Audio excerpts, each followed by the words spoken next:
الرحيم الحمد لله رب العالمين والصلاة والسلام على النبي الأمين وعلى آله وصحبه أجمعين وبعد الحمد لله আমরা গতকাল যে আলোচনা করছিলাম ধারাবাহিকতা টানার স্বার্থে দেখি কে মনে রাখতে পারছেন কাশফুস শুবহাতের মধ্যে শেখুল ইসলাম মুহাম্মদ ইবনে আব্দুল ওয়াহাব রাহমাতুল্লাহ আলাইহি কোন জায়গাটি দিয়ে শুরু করেছিলেন মনে আছে?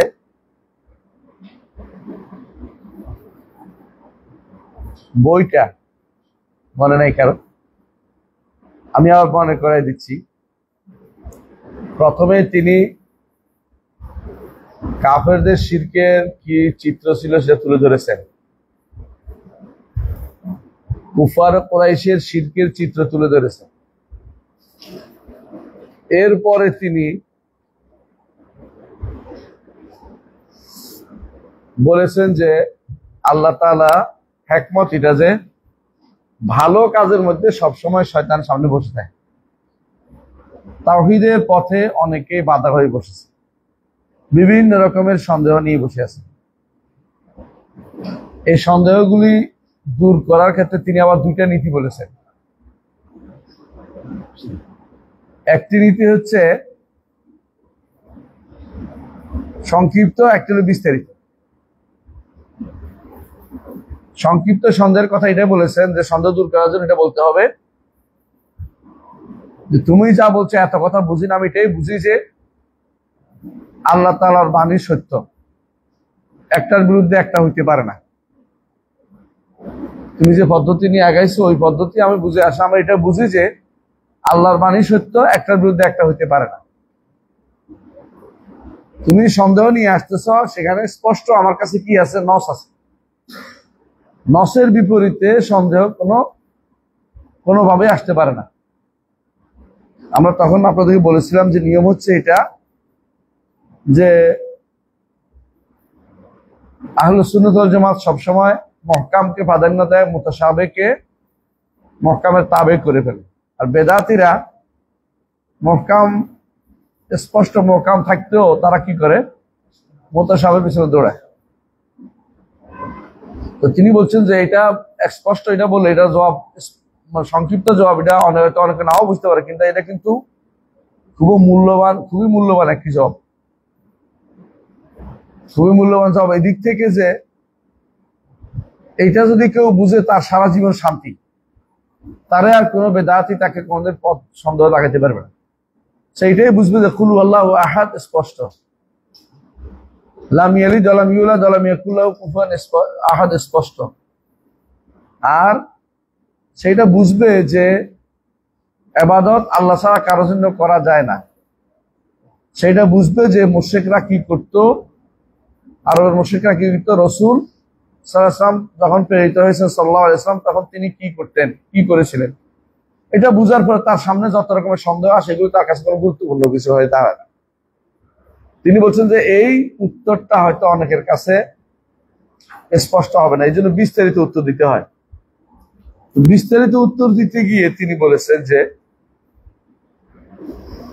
প্রথমে বলেছেন যে তিনটি সন্দেহ সবচেয়ে বেশি সবার অন্তরে ঘুরপাক খায় বেদাতীদের, কবর পূজারীদের।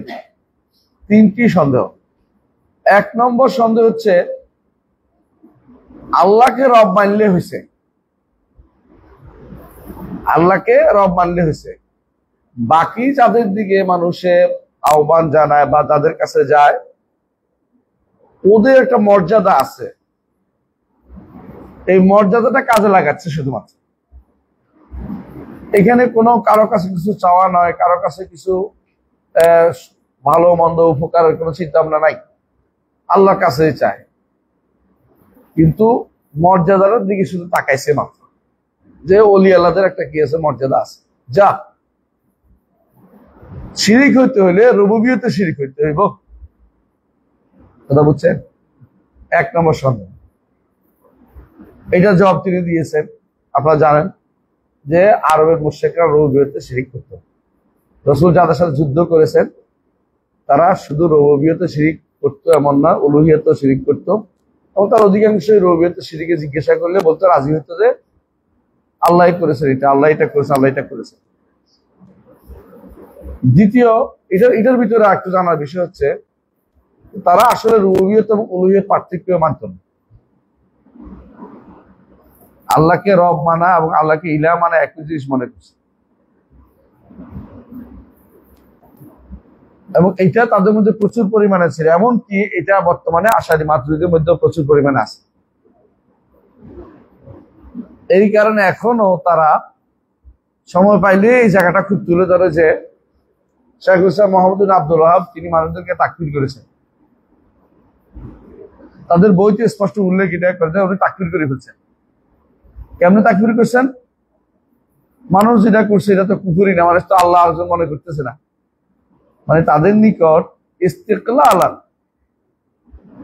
মানে আল্লাহ ছাড়া অন্য কেউ স্বয়ং সম্পূর্ণভাবে কোনো কিছু করতে পারে এতটুকু না বোঝা পর্যন্ত শিরক হবে না। বুঝে আসছে কথাটা? এই প্রথম সন্দেহ তাদের মধ্যে বড় সন্দেহ কাজ করে। এই সন্দেহ আজ পর্যন্ত কবর পূজারীদের মধ্যে আছে।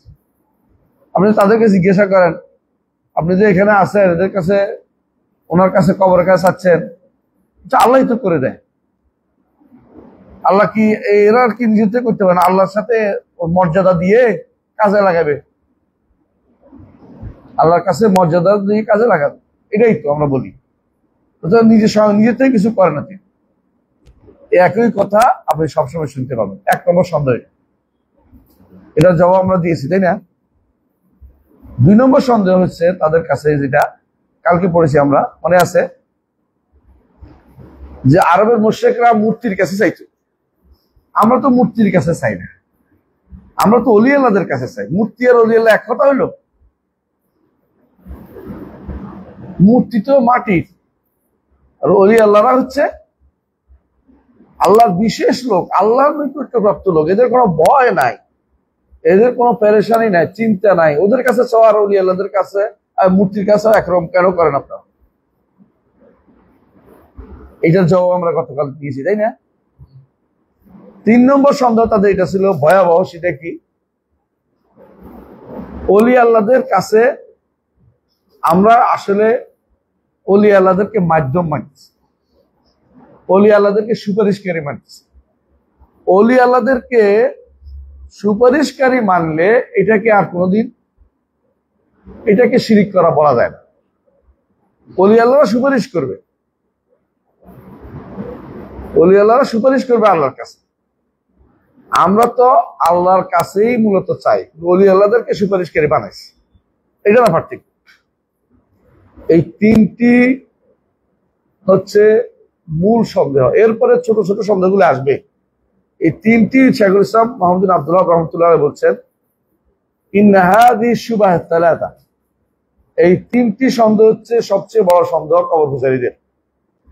ফাইজা আরাফতা, তখন তুমি এটা বুঝলে, আল্লাহ ওয়াদাহ ফি কিতাবি, আল্লাহ তাআলা এগুলি স্পষ্ট করে তার কিতাবে, ওয়া ফাহিমতাহা ফাহমান জাইয়িদান, এটাকে ভালো করে বুঝলে, ওমা বাদাহা আইসারু মিনহু, এর থেকে পরে যেগুলি সন্দেহ আসছে সেগুলি একেবারে সহজ, বুঝতে পারবে তুমি।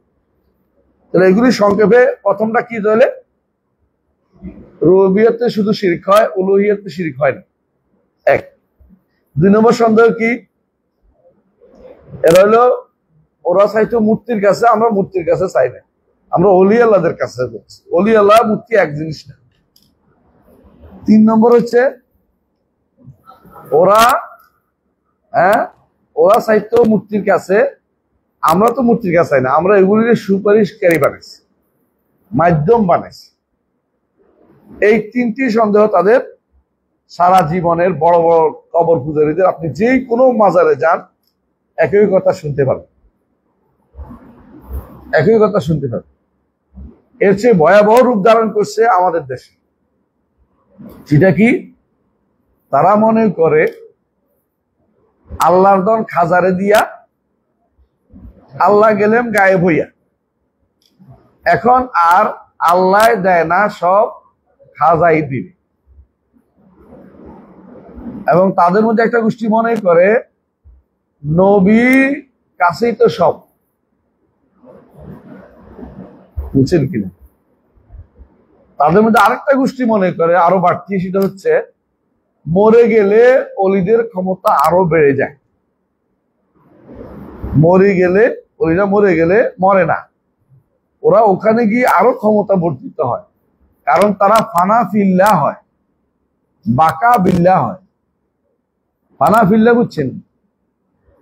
আল্লাহর মধ্যে তারা লীন হয় আর আল্লাহর মধ্যে তারা অবশিষ্ট থাকে। বুঝছেন কি কথা? এরা হলো ওয়াহদাতুল উজুদের কায়েম। আর দুর্ভাগ্যবশত আমাদের পীরগুলো এটা বিশ্বাস করে,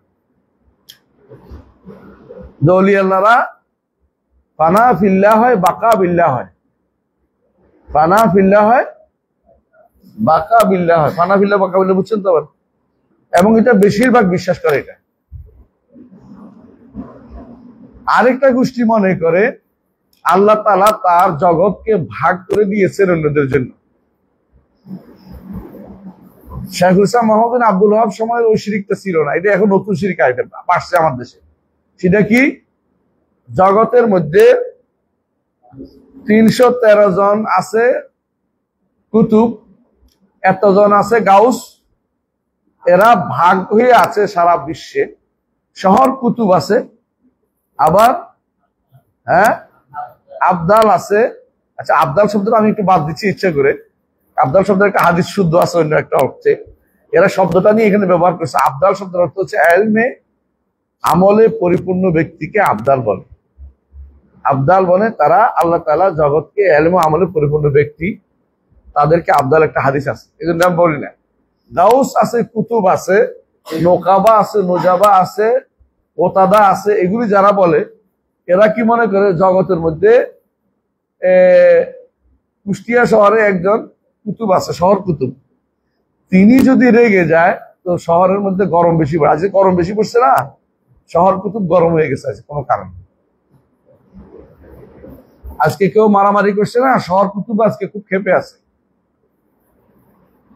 আমাকে একজন মুহাদ্দিস এই সময় এরকম গল্প করেছে যে একজনে বাজারে গেছে শরবত কিনতো, তো জিজ্ঞাসা করছে শরবত কত, বেলের শরবত কত? তো বলছে 3 রিয়াল, 3 টাকা।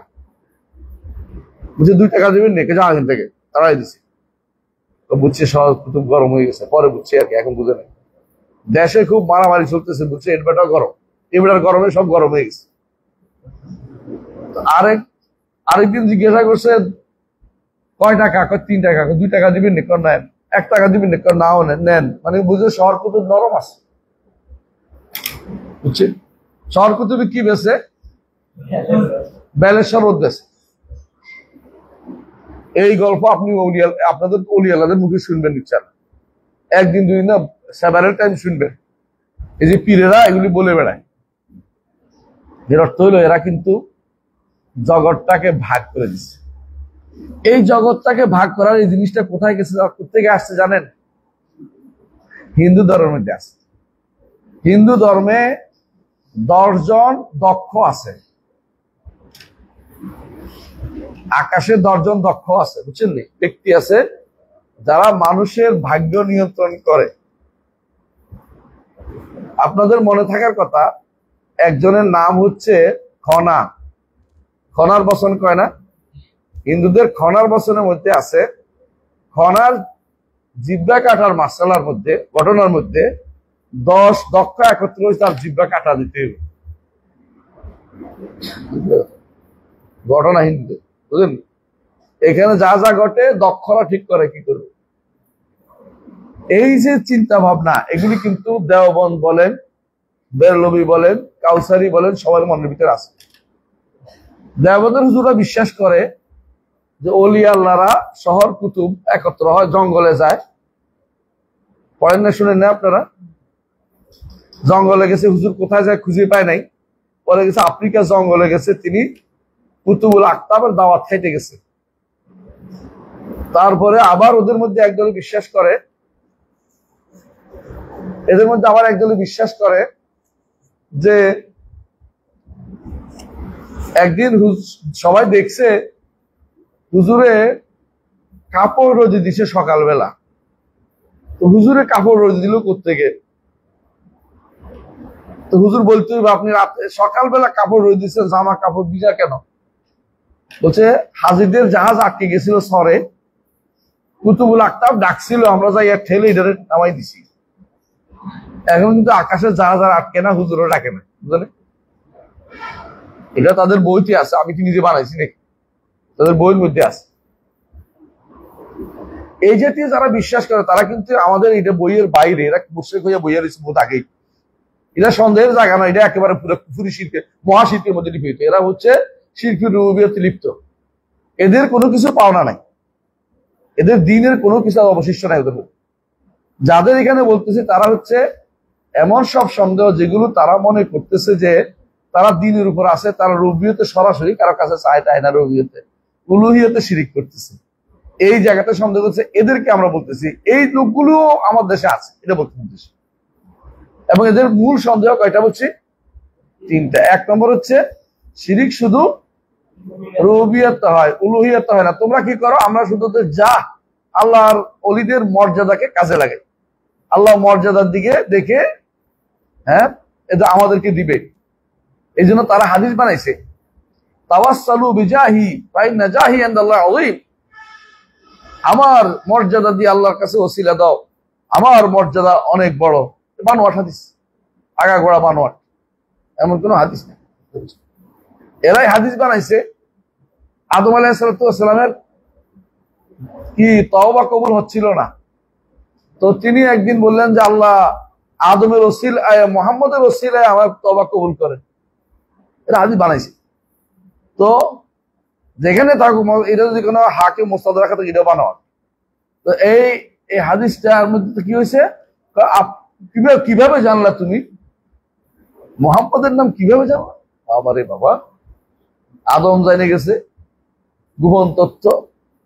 আরশের মধ্যে লেখা ছিল আশহাদু আল্লা ইলাহা ইল্লাল্লাহ ওয়া আশহাদু আন্না মুহাম্মাদার রাসূলুল্লাহ। নিশ্চয়ই আপনার কোন প্রিয় নাম হবে, না হলে এটা কেমনে লাগলো ওখানে? এই জন্য বলছি এটা মিথ্যা কথা কেমনে বানায়। আল্লাহ কোরআনে বলছে কি, ফাতালাক্কা আদমু মির রাব্বিহি কালিমাতিন ফাতাবা আলাইহি ইন্নাহু হুয়াত তাওয়াবুর রাহিম। এরা বলতেছে না তওবা কবুল হচ্ছিল না। এরা এরপরে মানে 360 দিন না 360 বছর, হ্যাঁ, এই হাঁটতে হাঁটতে মানে সারা পৃথিবী ভ্রমণ করছে, একবার শ্রীলঙ্কা, একবার মক্কা, হ্যাঁ, দৌড়াদৌড়ি করতে করতে আদমের হাওয়ারে হারাই ফেলছে, মক্কা মরে গেছে নাকি, এরকম কাহিনী। চোখের পানিতে সাগরগুলি হয়ে গেছে, চোখের পানিতে। এই জাতীয় কাহিনী বানাই বানাই, এটা পুরো মিথ্যা কথা। তার তওবা কবুল হয়েছে কোথায়? আসমান। আদমের তওবা কোথায় কবুল হয়েছে? আসমান। দুনিয়াতে কেন পাঠাইছে? কারণ দুনিয়ার জন্য তৈরি হয়েছে। জাইলুন ফিল আরদি খলিফা, জমিনের মধ্যে খলিফা বানাইবে, আসমানের মধ্যে খলিফা বানাইবে চাই। কিছুদিন মেহমানদারি করতে গেছে, মেহমানের মর্যাদা, মেহমান কি করছে? মর্যাদা ভালো করে না, সেখানে একটা অপকর্ম করে ফেলাইছে, তাই তো? আল্লাহ তাআলা এই জন্য বলছে যা মেহমান দেওয়ার দরকার ওখানে, ঠিক আছে, কিন্তু যাই তো গেলি কিন্তু একটা খারাপ কাম করে গেলি, মাফ করে দিলাম যা, কিন্তু আবার যদি এখানে আসতে হয় ফাইম্মা ইয়াতিয়ান্নাকুম মিন্নি হুদান ফামান তাবিআ হুদায়া ফালা খাউফুন আলাইহিম ওয়া লা হুম ইয়াহজানুন। যদি আমার কাছে হেদায়েত যাবে, যদি অনুসরণ করো, আবার এখানে আসতে পারবে, যেখান থেকে বিতাড়িত হয়েছে, সেই আনন্দে আবার যেতে পারবে, আনন্দ ধামে, যদি কোনো দুনিয়াতে এসে আবার এখানে আসার মতো কাজ করো। এটাই তো কথা। তো বেদাতিরা এই তিন কাজ। প্রথম কাজ কি? বেদাতিরা বর্তমান মুশরিক যারা কবর পূজারীরা বেশিরভাগই আমরা তো আল্লাহকে ছাড়া অন্য কাউকে স্বয়ং সম্পূর্ণ কার্যকর ক্ষমতার অধিকারী মনে করি না। কিন্তু আল্লাহকে ছাড়া অন্য কাউকে স্বয়ং সম্পূর্ণ কার্যকরী ক্ষমতার অধিকারী কেউ মনে করতো না, আর মুশরিকরাও মনে করতো না, এবং এটা খুব কমই ছিল। দ্বিতীয়ত যে জিনিসটা তারা বলতো, দ্বিতীয় নম্বর সন্দেহ কি? মূর্তি। আমরা এটারও জবাব দিয়েছি, মূর্তি শুধু আবাদ করতো না, মূর্তির আবাদ করলেও শিরিক হয়, ওলি আল্লাহর আবাদ করলেও শিরিক হয়, নবীর আবাদ করলেও শিরিক হয়, এবং ফেরেশতার আবাদ করলেও শিরিক। তৃতীয়ত ওরা বলে যে এটা তো আবাদত না, তাহলে আবাদত কাকে বলে বলেন। 3 নম্বর সন্দেহ হয়েছে, তারা বলে যে সুপারিশ আর মাধ্যমে ধরি, আমরা তো কোনো আবাদত করতেছি, সুপারিশ ও মাধ্যম ধরি। সুপারিশ মাধ্যম চাওয়াটাই তো শিরিক, সুপারিশ চাওয়াটাই তো শিরিক। আপনি চাওয়াটাই তো হয়ে গেল, এই 3 সন্দেহের উত্তর যদি ঠিক মতো দিতে পারেন তাহলে মুশরিকদের যাবতীয় সন্দেহের উত্তর আপনি দিতে পারবেন, আপনিও বুঝবেন। আমরা কালকে বলেছি অনেক মানুষ আছে বাংলার জমিনে যারা বড় বড় কথা বলে, সুন্দর সুন্দর কথা বলতে চায়, অনেকে দাওয়াত খেতে চায়, অনেকে বিশেষ দাওয়াত দেয়, তারা মোটিভেশনাল স্পিকার, কিন্তু তারা এই শিরকে নিপতিত, শাফাআতের শিরকে নিপতিত। শাফাআতের মাসআলারা জানেন, দুনিয়াতে শাফাআত, দুনিয়ার বিষয়ে শাফাআত হইতে পারে হালাল কাজে, বৈধ কাজে শাফাআত হতে পারে। এক নম্বর বৈধ কাজ হইতে হবে, বৈধ কাজে জীবিত সক্ষম উপস্থিত তিনি সুপারিশ করতে পারবেন বৈধ কাজে। আর সুপারিশ করতে পারবেন না আল্লাহর কোন হুদুদের মধ্যে। এই জন্য সুপারিশ করছিল কে? উসামা। রাসূলুল্লাহ সাল্লাল্লাহু আলাইহি ওয়াসাল্লাম বলেছেন, আতাশফাউ ফি হাদ্দি মিন হুদুদিল্লাহ, আল্লাহর হুদুদ বাস্তবায়নের ক্ষেত্রে তোমার সুপারিশ তুমি কিভাবে করতে পারো? আর সুপারিশ করতে পারে না হারাম কাজের মধ্যে। হারাম কাজ বুঝেন? আপনি জানেন যে এখানে যোগ্যতার ভিত্তিতে চাকরি হবে, আপনি একজনের সুপারিশ করলেন, আরো যোগ্য মানুষগুলোকে কি করলেন? বঞ্চিত করলেন। আপনি বড় ধরনের হারাম কাজ করেছেন, এই সুপারিশ আপনার জন্য গ্রহণযোগ্য না। বুঝে আসছে কথাটা? দেশটা তো এখন পুরোটা এটার উপর চলতেছে, আমানতের খেয়ানতের উপর চলতেছে, আমানতের খেয়ানত। এখন সবাই তার দলীয় লোক ছাড়া বাইরে চিন্তা করার সুযোগ পায় না। দলীয় লোক 27 নম্বর হইল তিনিও প্রধান, আর যারা দলীয় লোক না তারা 1 নম্বর হইল কিছুই না। এর মাধ্যমে শিক্ষা ব্যবস্থাকে ধ্বংস করা হয়েছে, এর মাধ্যমে পুরো আমানতকে খেয়ানত করা হয়েছে, যেটা আল্লাহ তাআলা বলেছেন, ইন্নাল্লাহা ইয়া'মুরুকুম আন তুআদ্দুল আমানাতি ইলা আহলিহা ওয়া ইযা হাকামতুম বাইনান নাস আন তাহকুমু বিল-আদলি ইন্নাল্লাহা নি'মা ইয়া'ইদুকুম বিহি ইন্নাল্লাহা কানা সামিআন বাসীরা। তাহলে বোঝা গেল যে দুনিয়ার ব্যাপারে সুপারিশ করতে হলে এই শর্তগুলি খেয়াল রাখতে হবে। শর্ত কয়টা বলেছি? 5টা। 3টা বলেছি সুপারিশকারীর মধ্যে, আর 2টা বলেছি সুপারিশকৃত জিনিসের মধ্যে। 5টা শর্ত খেয়াল রাখতে হবে। বুঝে আছে? 3টা কি বুঝছেন তো? উপস্থিত, সক্ষম, জীবিত, এই 3 শর্ত। আর সুপারিশকৃত জিনিসের মধ্যে 2টা, একটা হচ্ছে কি হুদুদ হইতে পারবে না, আর একটা হচ্ছে হারাম কোনো সুপারিশ হইতে পারবে না, বৈধ সুপারিশ হইতে হবে, কাজটা বৈধ এরকম সুপারিশ হইতে হবে। কয়টা গেল? 5টা। এগুলো দুনিয়ার বিষয়। আখিরাতের সুপারিশের বিষয়টা, আখিরাতের সুপারিশ প্রথম কে করবে? মুহাম্মদুর রাসূলুল্লাহ সাল্লাল্লাহু আলাইহি ওয়াসাল্লাম। তিনিও সুপারিশ করবেন না যতক্ষণ আল্লাহ অনুমতি না দিবেন। আরশের নিচে গিয়ে সিজদা করবেন, আল্লাহ তাআলা বলবেন, এর ফায়রা সাকা ইশফাতু শাফা, মাথা উঠান, আপনার সুপারিশ করেন, আপনার সুপারিশ গ্রহণ করা হবে। তখন তিনি কি সুপারিশ করবেন? জান্নাতের? না, এই সুপারিশ করবেন না, কারণ এটা তো হলো অনধিকার চর্চা হবে। কারণ যে ইমানদার নয় তাকে জান্নাত আল্লাহ তাআলা হারাম করে দিয়েছে। তিনি শুধু বিচার কার্য আরম্ভের সুপারিশ করবেন, যেটা বৈধ সুপারিশ, যা আপনি বিচার করে দেন। এই বিচার, এটা হলো শাফাআতুল উযমা, বড় সুপারিশ হবে। এই সুপারিশের মাধ্যমেই কেউ জান্নাতে যেতে পারবে না। জান্নাতে যেতে হলে পরবর্তী সুপারিশ হবে 3টা শর্তের ভিত্তিতে। 1 নম্বর হচ্ছে আল্লাহর অনুমতি, 2 নম্বর হচ্ছে সুপারিশকারীর প্রতি আল্লাহর সন্তুষ্টি, 3 নম্বর হচ্ছে সুপারিশকৃতের প্রতি আল্লাহর সামান্যতম সন্তুষ্টি, আর সেটা হচ্ছে ন্যূনতম ঈমান তার থাকা। এই 3 শর্ত পূরণ হলে আখিরাতের সুপারিশ পাওয়া যায়। যে ব্যক্তি কবরওয়ালার কাছে সুপারিশ চাইছে, সেই ব্যক্তি তাওহীদ নষ্ট করেছে, মুশরিক। আপনি যদি রাসূলের কবরের কাছে যদি সুপারিশ চান, তাও আপনি মুশরিক। কথা কি বুঝতে পারছি? তাহলে যে ব্যক্তি এই সুপারিশ চাইছে, সেই ব্যক্তি কিন্তু আখিরাতের সুপারিশ মোটেই পাবে না, কারণ সে শর্ত ভঙ্গ করেছে। তাহলে বোঝা গেল যে এই সুপারিশ আখিরাতে হবে না, যে আশা করে সে বসে আছে। বেশিরভাগ মানুষ এই সুপারিশের আশায় অলির দরবারে যায়, বেশিরভাগ মানুষ এই সুপারিশের আশায় মুরিদ হয়, বেশিরভাগ মানুষ এই সুপারিশের আশায় মুরগি পাঠায় কবরস্থানে, মাজারে, এইটা পাঠায় ওইটা পাঠায় যে আমার জন্য সুপারিশ করবে। বুঝে আসছে কথাটা? এখন প্রশ্ন হতে পারে এই সুপারিশ তো শিরকি সুপারিশ, এর মধ্যে একটা সুপারিশ আছে যেটা বেদাতে সুপারিশ, শিরকি না, এটা কোনটা? এটা হচ্ছে ওসিলা দেয়া। আহসান, এটা ওসিলা দেয়া। দেখি আল্লাহর কাছে চাইছে, আল্লাহ রসুলের ওসিলায় আমারে দেন, আল্লাহ অমুক অলির ওসিলায় আমারে দেন। এটা কি? বেদাত, এটা হারাম, এটা শিরিক না, এটা হলো শিরকের মাধ্যম।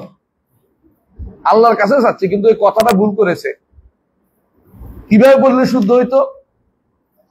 আল্লাহ আমি আপনার নেককার বান্দাদের ভালোবাসি, আল্লাহ আমি রসুলকে ভালোবাসি, রসুলের সুন্নাত উপর আমল করি, এর ওসিলা চেয়েছি আপনার নেক আমল হইতে, অথবা আল্লাহর নাম ও গুণের ওসিলা দিয়ে হইতে, অথবা নেককার বান্দার সাথে মিলে একসাথে মিলে দোয়া করতে হইব। এই তিনটা ছাড়া যদি আপনি বলেন যে আল্লাহ আমি অমুক ভালো আমার দেন, এটা হাস্যকর কথা।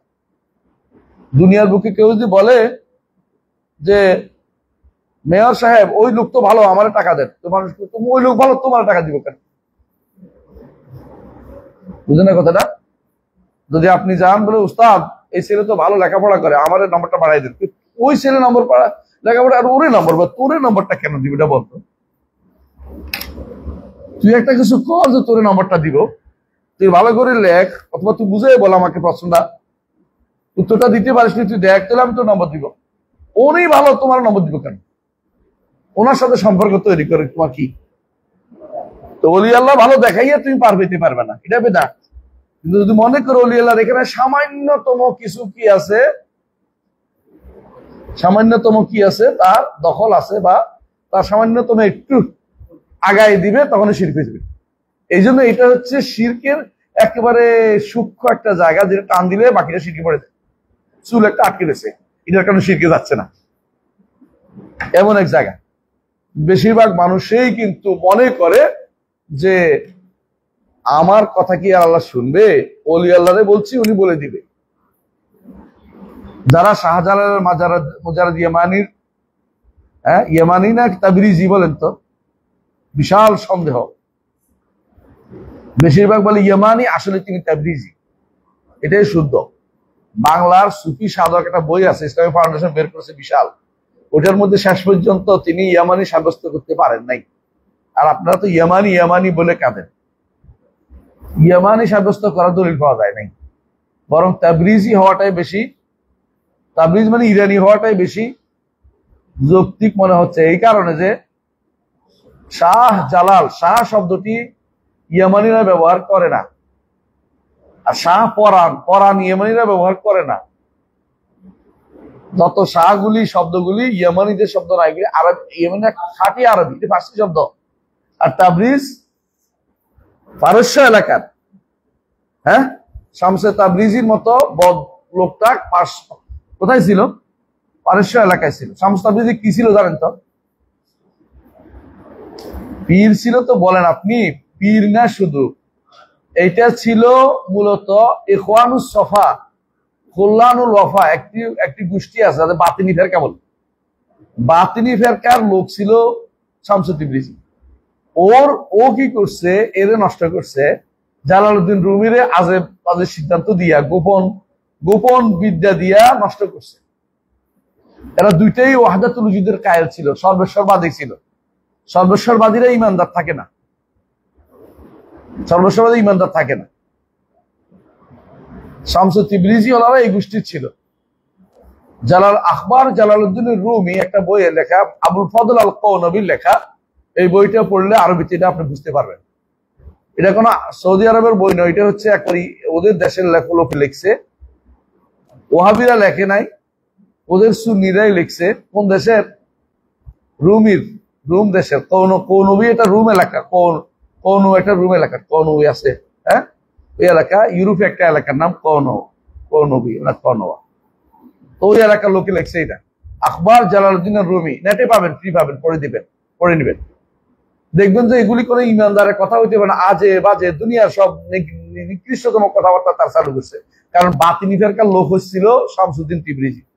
ওই এলাকাটা, তাবরিজ এলাকাটা পুরোটাই বাতিনি ফেরকাদের একটা বিচরণভূমি ছিল। ওইখান থেকে যারা আসছে এদের হাতে ইসলাম গ্রহণ করছে। আপনি বলতেছেন, আমার তো সন্দেহ হয় কথাটা সত্য কিনা। এবং সন্দেহ এই যে অনেক কিছু আপনারা দাবি করেন যে আজান দিশিয়ারে পড়ে গেছে, এই জাতীয় কথাগুলি সবগুলি প্রমাণ বিষয়, এগুলি সবগুলি হচ্ছে কিংবদন্তি, প্রমাণিত বিষয় না।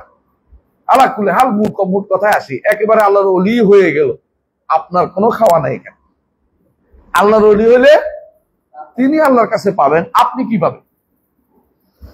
আপনি যদি তিনি যদি হক কোনো নীতি রেখে গিয়ে থাকেন, কিতাব রেখে গিয়ে থাকেন, শিক্ষা রেখে গিয়ে থাকেন, সুন্নাহ রেখে গিয়ে থাকেন, সেটার উপর আমল করেন, তাহলে তিনি উপকৃত হবেন, আপনি উপকৃত হবেন। আর তিনি তাকে ভালোবাসার নাম করে যদি আপনি তার কবরে কি দেন, গোলাপ জল ঢালেন। আমি নিজে দেখছি যে শাহজালালের কবরে গোলাপ জল ঢালা হয়, গিলাপ চড়ানো হয়, ধুয়ে পেলা হয় সুন্দর করে প্রতিদিন। পাশে নামাজের ব্যবস্থা করা হয়েছে। শাহপরানের ওখানে লেখা আছে, হাতে টাকা দিবেন না, বাক্সে দিন। মানে বাক্সে দিলে জায়েজ, হাতে দিলে না যায়। হাতে দিলে কেউ নিয়ে যেতে পারে, বাক্সে দিলে ভাগ করে খাবে, আর কি উদ্দেশ্য, বুঝছেন তো?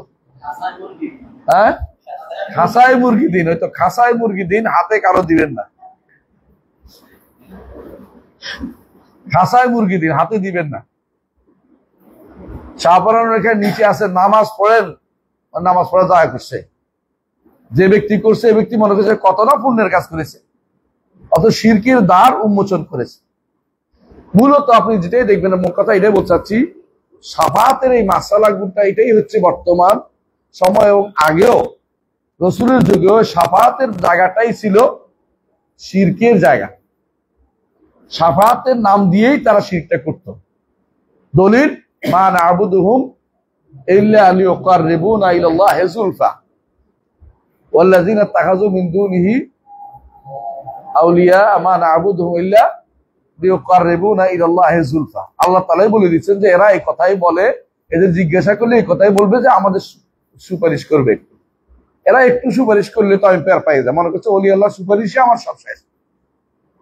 অধিকাংশ ট্রাক ড্রাইভার বিশ্বাস করে, বিশাল শ্রেণী এরা, অধিকাংশ ট্রাক ড্রাইভার এটা বিশ্বাস করে যে ওলি আল্লাহ কাছে গেলেই তার সব মাফ হয়ে যাবে। আমার ছেলে বলতেছে নীরব বিপ্লব দেখলাম, বলো। বলতেছে আমি বের হয়েছি ইউনিভার্সিটি থেকে, বেরোয় দেখি কোনো ইয়া নাই, সিএনজি নাই। কিন্তু আজকে সিএনজি নাই কেন, একটা সিএনজি দেখি না। বলে যে আজকে সব চন্দ্রগন্ধ চলে গেছে। চন্দ্রগন্ধ ছিলেন কিনা?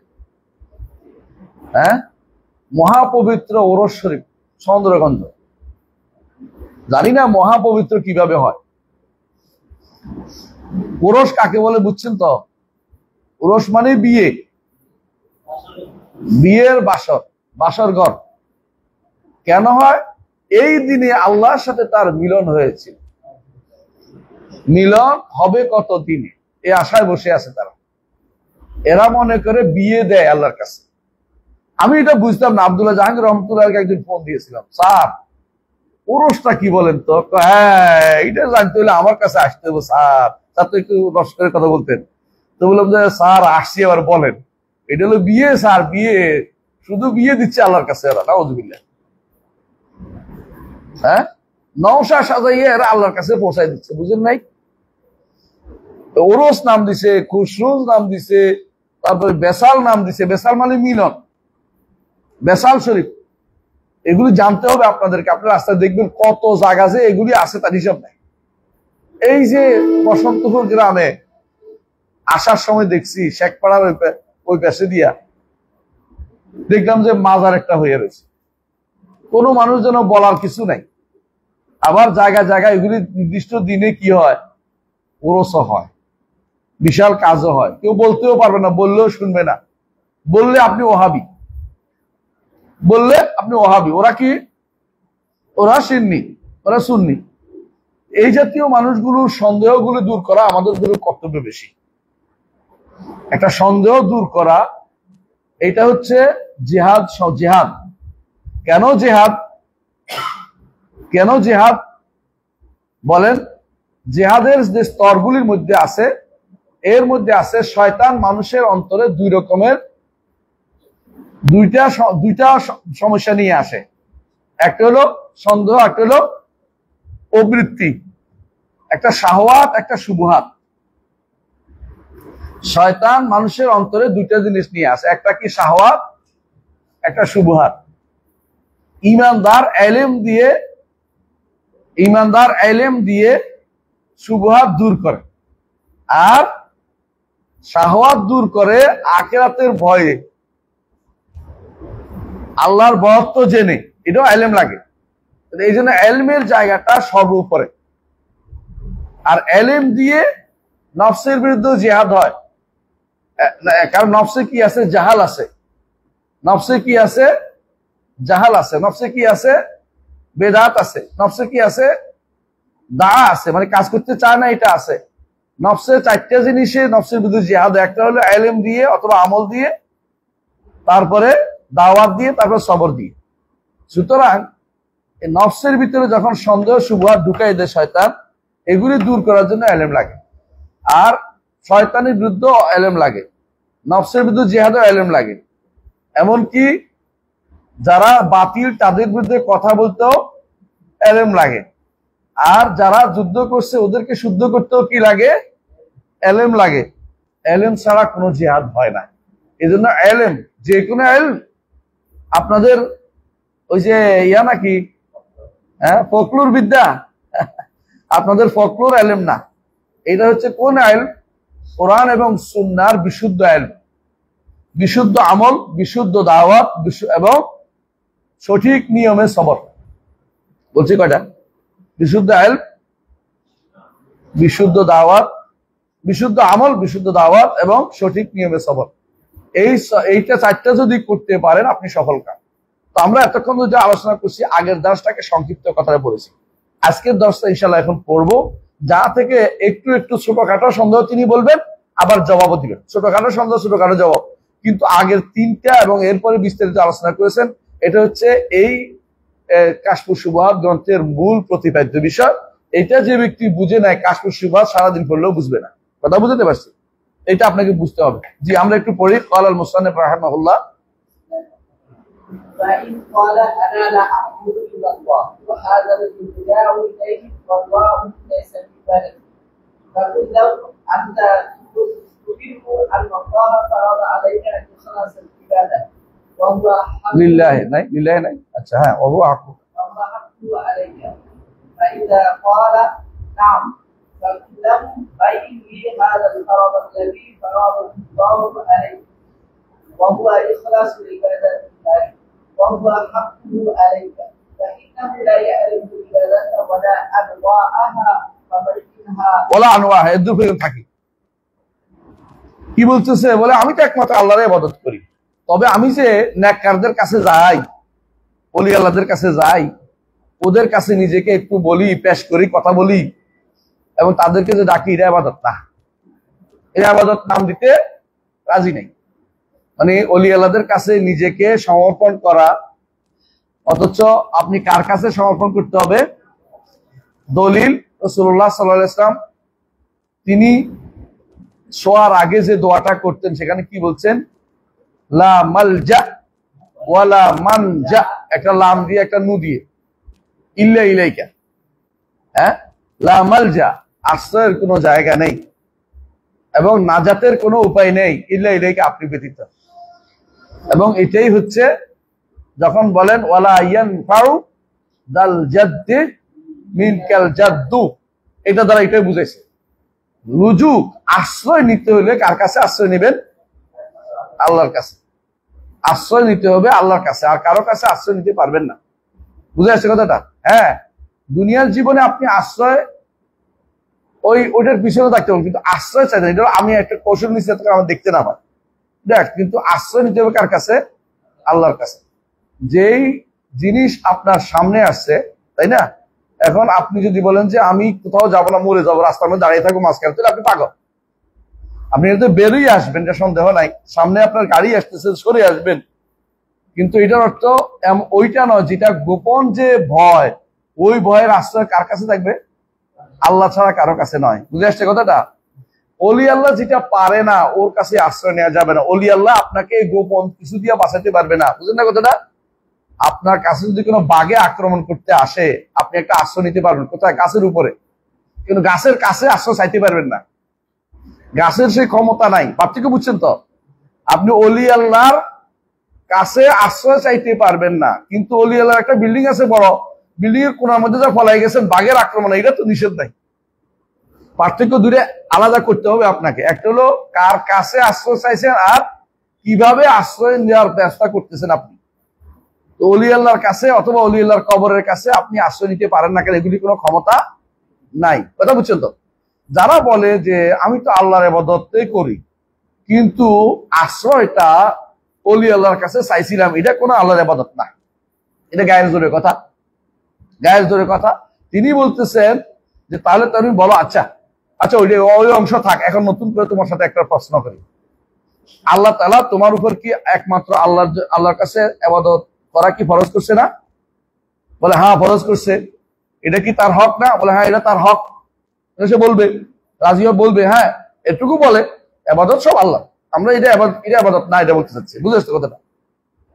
তো তুমি এবারে বলো যে ইবাদত যে একমাত্র আল্লাহর জন্য হতে হবে, ইখলাস, ইবাদতে ইখলাস আল্লাহর জন্য করতে হবে, এটা একটু বুঝিয়ে দাও আমাকে, যেটা তোমার উপর, এটা কোনটা? কিভাবে ইবাদত একমাত্র আল্লাহর জন্য হবে, কিভাবে ইখলাস একমাত্র আল্লাহর জন্য হবে, কিভাবে রুজু একমাত্র আশ্রয় একমাত্র আল্লাহর কাছে চাইবে, কিভাবে নাজাত একমাত্র আল্লাহর কাছে চাইবে, এটা বুঝিয়ে দাও। এটা তো তুমি জানো যে এটা তাওহীদের অংশ, তো অস্বীকার করবে না। এটা কেমনে হবে?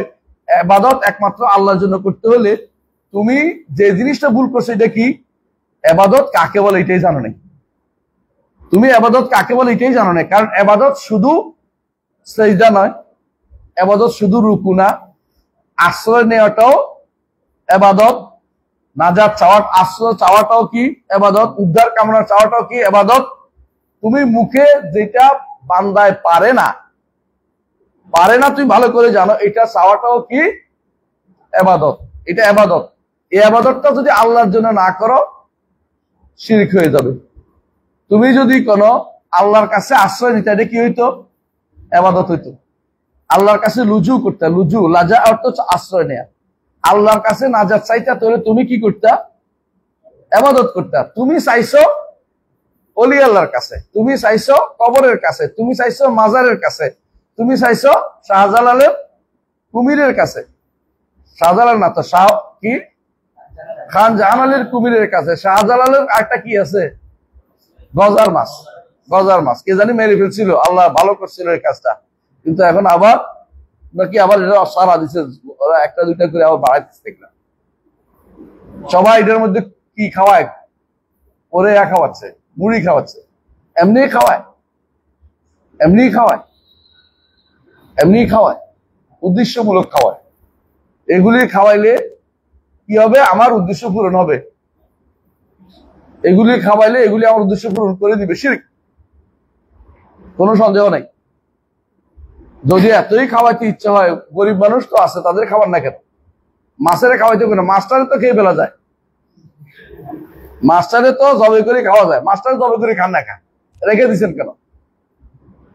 যদি বলে যে এগুলো তো শাহজালালের ছিল, এত বছর কিন্তু বাঁচে, এগুলো মিথ্যা কথা।